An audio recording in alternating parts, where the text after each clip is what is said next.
Twin stories. एक थी चुड़ैल। एक गांव था जिसका नाम टुनटुनपुर था। उस गांव के नज़दीक एक जंगल पड़ता था। उस जंगल में बहुत साल पुरानी एक बरगद का पेड़ था, जिसमें कई सालों पहले लोगों ने एक चुड़ैल को कैद किया था। कालू, तुम जानते हो, मैं कल उस पुराने बरगद के पेड़ के पास से गुजर रहा था तो वहां से बहुत जोरों की हवा चलने लगी। पेड़ जोर जोर से हिलने लगा, चमगादड़ उड़ने लगे। मुझे डर लगा और मैं वहां से दुम दबाकर भाग गया। लालू, तुम्हें पता है, मैं भी कुछ दिन पहले उस पेड़ के पास से गुजर रहा था तो मुझे भी चुड़ैल की आवाज़ सुनाई दी। मैं भी बहुत डर गया और वहाँ से मैं भी भाग निकला। उसी गांव में बिरजू और बिजली का परिवार रहने आया, पर वो लोग उस गांव के राज से बिल्कुल अनजान थे। अरे, इस गांव में तो काम ढूंढना बहुत ही मुश्किल है। मैं क्या करूं? मुझे बताओ। मैं क्या बताऊं? तुम मछली तो पकड़ोगे नहीं, उसकी महक से ही पागल हो जाओगे। मैं गाय तो पालूंगी नहीं और तुम तो पालने से रहे। सबसे अच्छा ऐसा करो, जंगल पास ही है, कुछ लकड़ियां ही काट लो, फिर कोई अच्छी सी दुकान खोल लेना जिससे गुजर बसर हो जाएगी। अच्छा ठीक है, तुम जैसा बोलती हो मैं वैसा ही करता हूँ और लकड़ियाँ ही काट लेता हूँ। उस दिन के बाद से बिरजू लकड़ियाँ काटने लगता है। एक दिन जब बिरजू लकड़ियाँ काटने के लिए जंगल जा रहा था तो उसे वही बरगद का पेड़ मिला जिसमें चुड़ैल कैद थे। हा, ये पेड़ भला क्या बिगाड़ेगा? अभी भी लोग कहानियों पर विश्वास करते हैं। इसकी लकड़ियाँ भी बहुत अच्छी है, मैं इसी पेड़ को काटूंगा। ये सब जानने के बाद भी बिरजू उसी पेड़ को काटता है और काटने के बाद सारी लकड़ियाँ लेकर अपने घर चला आता है। अरे वाह, इतनी सारी लकड़ियाँ कहाँ से लाए हो? ये तो बहुत सारे हैं, इससे तो बहुत अच्छी कमाई होगी। हाँ, अब लगता है हमारी गरीबी दूर हो जाएगी। इसे बेचकर हम बहुत सारे पैसे कमाएंगे और एक अच्छी सी दुकान खोल लेंगे। बिरजू लकड़ियाँ लेकर बाजार बेचने चला जाता है। 30 रुपया के भाव से लकड़ियाँ ले लो। लकड़ियाँ सूखी सूखी ताजी ताजी, खाना बनेगा चुटकियों में। अरे भाई, लकड़ियाँ तो बहुत अच्छी दिख रही है, मुझे भी 1 क्विंटल दे दो। बिरजू उसे लकड़ियाँ बेच देता है। धीरे धीरे बिरजू की सारी लकड़ियाँ बिक जाती हैं और उसे बहुत अच्छी कमाई होती है, जिससे वो एक अच्छी सी सब्जी का दुकान खोल लेता है। रात को जब उस गांव के सारे लोग सो रहे होते हैं तो चुड़ैल बरगद के पेड़ से बाहर निकल आती है। हे, आखिरकार अब मैं आज़ाद हो गई। मुझे बहुत जोरों की भूख लगी है।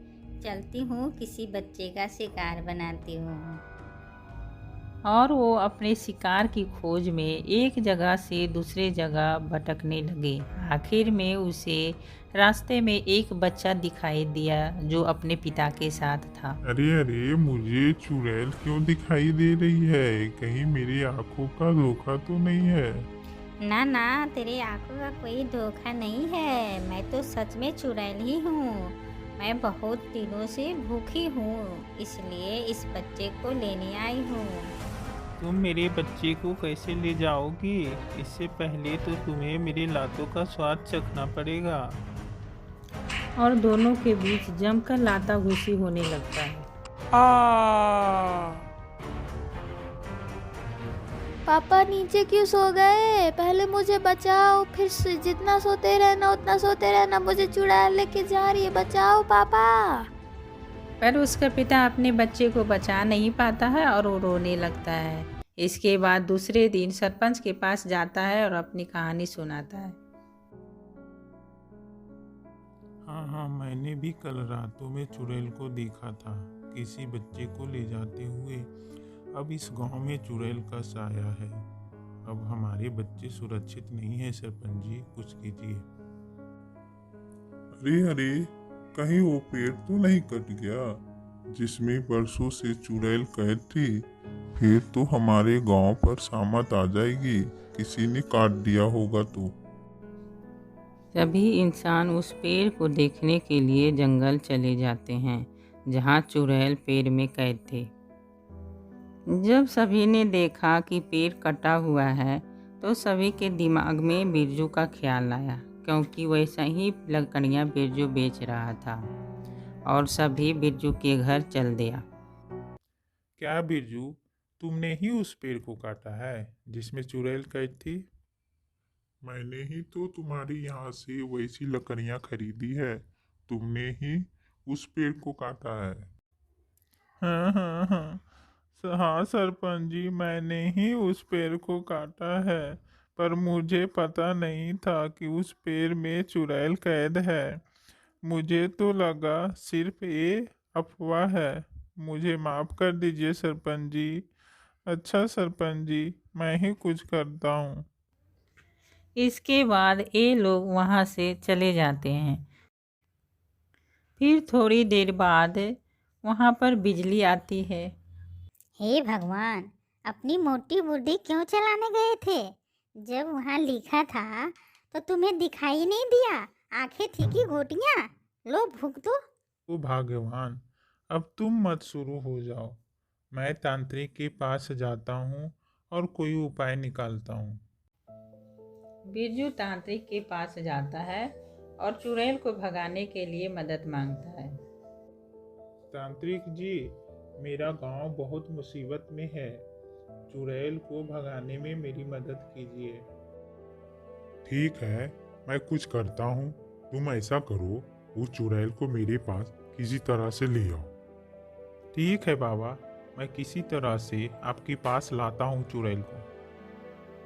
बिरजू चुड़ैल के पास जाता है और उसे ललकारता है। अरे ओ चुड़ैल, कहाँ दुबक कर बैठी हो? मुझसे डर गई क्या? मैं तो तेरी चुटियाँ पकड़ कर घसीट घसीट कर मारूंगा। बाहर तो या। अरे अरे, इतनी सारी खोपड़ियाँ कहाँ से आ गई? चल हट। तुझे क्या लगता है मैं तेरी इस हरकत से डर गया क्या? इस खोपड़ी का तो मैं खोपड़ी फ्राई बनाकर खा जाऊंगा। तुम बाहर तो आओ।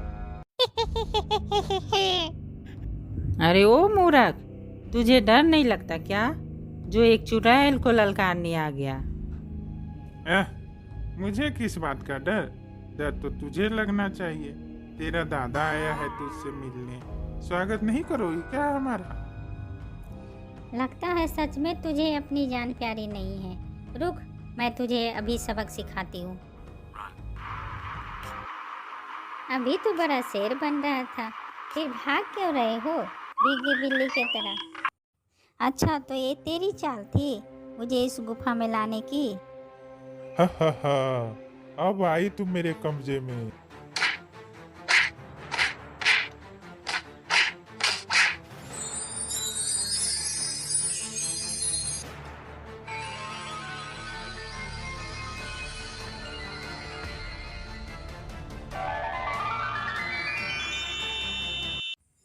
इस तरह सारे बच्चे आपस आ गए और गांव के सारे लोग आपस में खुशियां मनाने लग गए।